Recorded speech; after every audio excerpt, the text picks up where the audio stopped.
Yeah, Brian, like you said, there are around 400 bills up for discussion this year. And while there are so many to look at, your ABC4 team dove into the list, and here are just a handful that we think you should be keeping your eye on.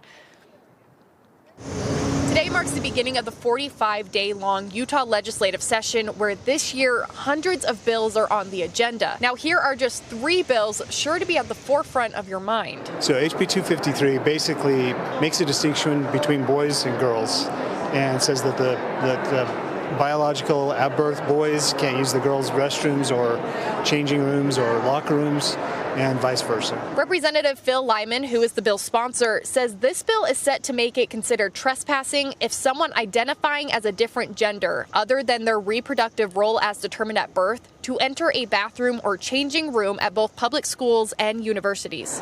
Gender is foundational to our society, and I know it's really controversial to say that there are two, but there are a lot of people who need the affirmation that there are two. So this bill is not anti-transgender. It's for people who are, not transgender, who I feel like deserve to be affirmed in that position that they hold as well. House Bill 261, sponsored by Republican Representative Katie Hall, is looking to prohibit public agencies and schools from requiring employees to provide certain submissions or attend trainings that promote differential treatment. In other words, this law would forbid requiring workers to sign or participate in a statement or initiative related to anti-racism, bias, critical race theory, racial privilege, or prohibited discriminatory practice. The intent of House Bill 30, our road rage bill, is to make our highways safer for our families, for all of us. House Bill 30 is looking to define what road rage is and give both prosecutors and officers additional tools to use. Crimes that happen where an individual intimidates or escalates an incident that happened on the road.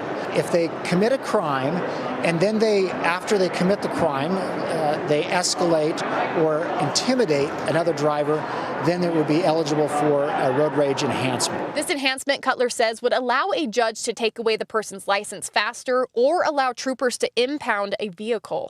This bill won't stop all road rage, but hopefully we can send the message that people need to think before they get in their car.